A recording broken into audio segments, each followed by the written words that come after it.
Hello, ladies. I just, now that the study is over, I wanted to do a quick overview of the book. I pray that it's blessed you.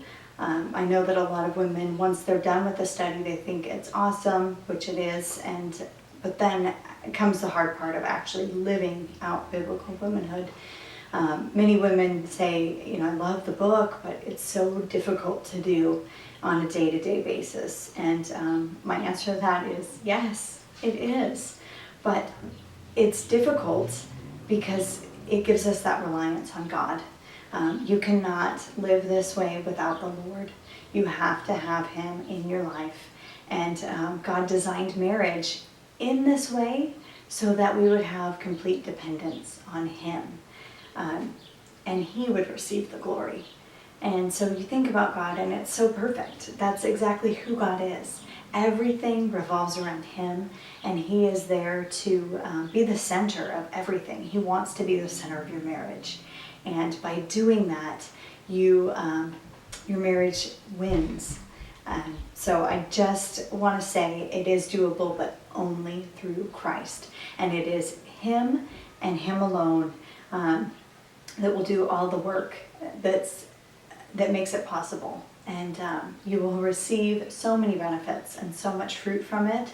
Not only that, but the world gets to see a beautiful picture of Christ and His love.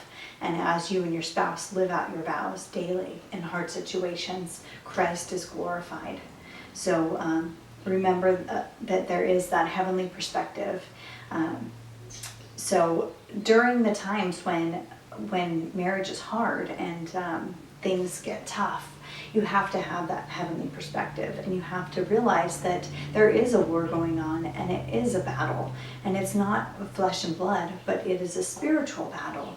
And so I love 2 Corinthians 10:3-5, and it says, "For though we walk in the flesh, we do not war according to the flesh, for our weapons of our warfare are not carnal, but mighty in God for pulling down strongholds and casting down arguments and every high thing that exalts itself against the knowledge of God, bringing every thought into captivity of the obedience of Christ."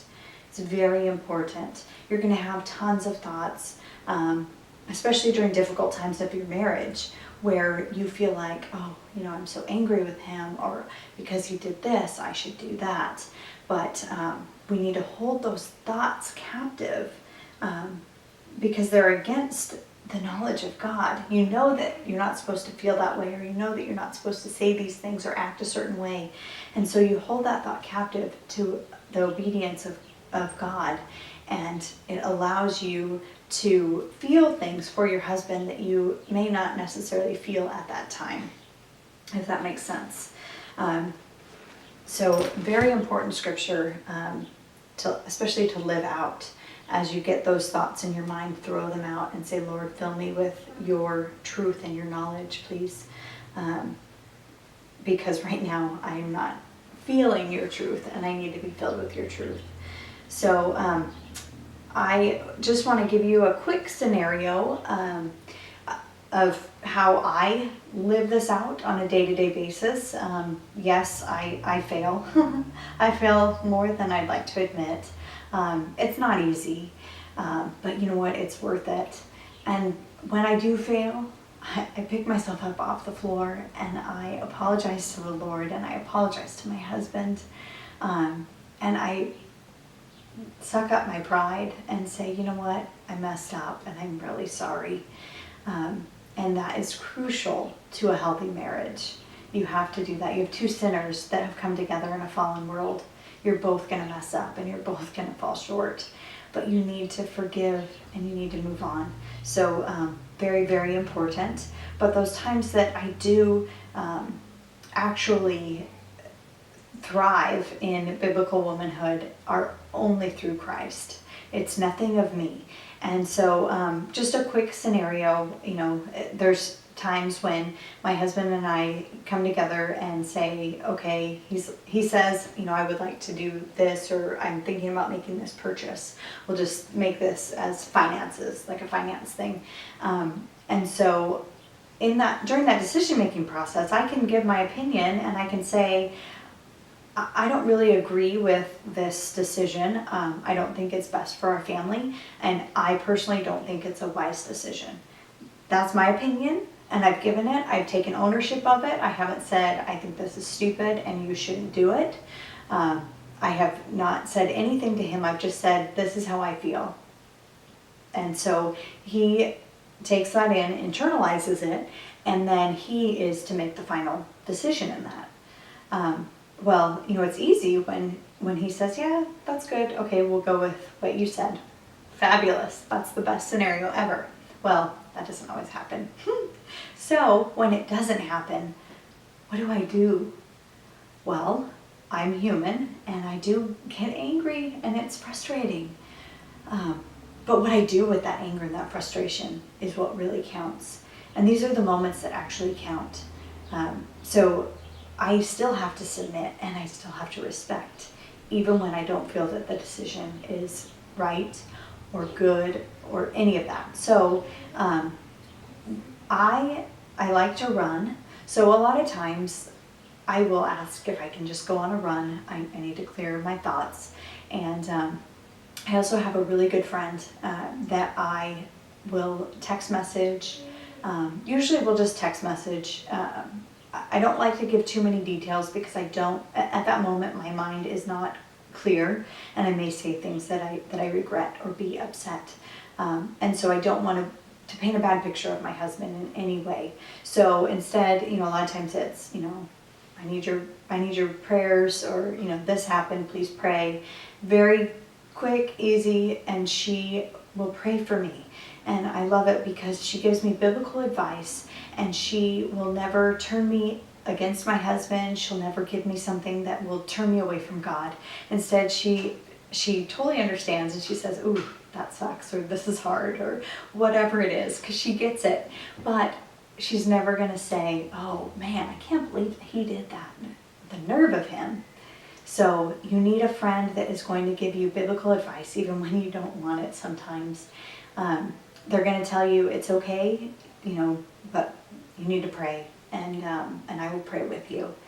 So be careful of who you tell and what you tell in those moments. It doesn't have to be everything, just very brief, but very important. I would recommend that you don't go to your mom or a sister because they tend to side with you more, and they will remember the offenses for longer than you will. They may never forget them, whereas you have gone on and you forgot about that whole incident, and your mom is like, oh, you hurt my baby when you did this, and I can't believe that you would act that way. So use caution, and I would recommend that you don't place them in the middle of marital disputes. It can cause more damage than good. So with that being said, I usually told my friend to pray, so then I have somebody else that's praying with me, and I go on that run, or I go off by myself or something, and I just pray to the Lord, and I say, Lord, I'm angry. Here's my situation. He already knows it all anyways. He knows what's in my heart. So I pray it out, and I seek him, and I say, Lord, make sense out of all of this. Help me to hold my thoughts captive to the obedience of you, even when I don't want to. I don't want to submit right now, and I'm very angry, and I don't feel like respecting my husband during this because I'm angry and I'm mad. And God allows me to vent. He allows me to get rid of all of that, and then he fills me with his peace, his joy, his love, everything about him. And my thoughts and my mind is clear. So by the end of my run and by the end of all of this, I'm praising God for his perfect design for marriage. And God is telling me, I have made your husband to be your protector, your provider, your leader, all of these things. And when you trust in him, you're trusting in me. And even if he fails, even if he does something that you don't agree with, you still need to trust in him, because by doing so, you're trusting in me, and I will take care of your needs, and I will guide your husband and teach him to be a better leader or a better provider, or any of this. He will teach my husband better than any of my anger, my disapproval, whatever I could do in it. And it's beautiful watching what God does with me. He teaches me so much in that. And then he's also teaching my husband.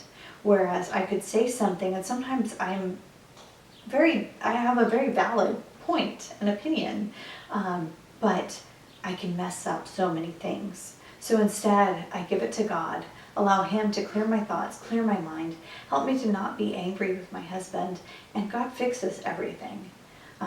Yes, there are consequences to actions that happen, and sometimes they can't be avoided. But during those consequences, there's also teaching and things that God is doing through it. So make sure that some of the suffering is good and it needs to happen. So just setting your mind and your thoughts on God as those thoughts come in, those thoughts that are not Christ-like, throw them out and fill them with Christ's truth. And also I want to go over 2 Corinthians 12, chapter 12, verses 9 and 10. This is another really good one. It says, "And he said to me, my grace is sufficient for you, for my strength is made perfect in weakness. Therefore, most gladly, I will rather boast in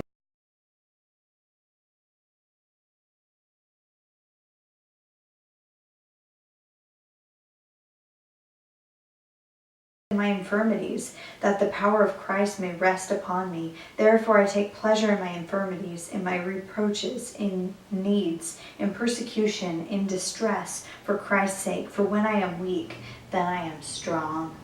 And right here, this is a perfect example of being a submissive wife. The world sees it as a weakness, but instead you are bowing yourself to Christ. And he is coming in, and in your weakness, he is making you strong. And he is speaking on your behalf. And he will protect you. And so you may look weak to the world, but you are at your strongest. Because when I am weak, then I am strong. God's ways are perfect. He is the only perfect thing in this world. And he has made marriage in a way that two sinful people can live together and enjoy one another and reap so many benefits and blessings, and also give the world a beautiful picture of what marriage is to be. Yes, it will never be perfect, but God is perfect and it draws you closer to him. So I want to encourage you in that. And just rely on God 100%. Also, if this study has blessed you and you desire to take it to other women, please do so. Set up a small group at your home. You can use these videos, or you can just go through the book. You can do a chapter a week. I do a summer session that's quicker, and we do 3 chapters a week, so it's only 8 weeks long. But whatever you choose to do, if you feel led to bring this to other women, do so. If you have any questions, please let me know.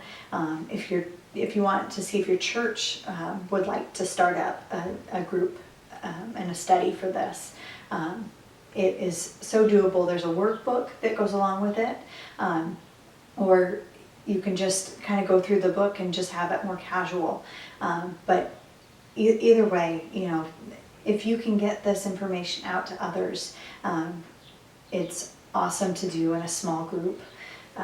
You have that accountability where you're going week by week and you're really sitting with other women and digesting this. Whereas when you do it alone, the enemy likes to attack, and you have good intentions of finishing, but you get through a few chapters and then you miss some, and then you end up not doing it. So whatever it takes to get through it and to have that encouragement. It's so needed with a study like this. Satan doesn't like it. He doesn't want it out. But you know what? God is stronger, and he is capable of doing many things. So all he needs are able bodies that are willing to say, "Here am I. So I just want to encourage you. I know it's tough, but we can do all things through Christ who gives us strength. And I just want to thank you for doing this study, and may the Lord bless you in your marriage. Have a great day.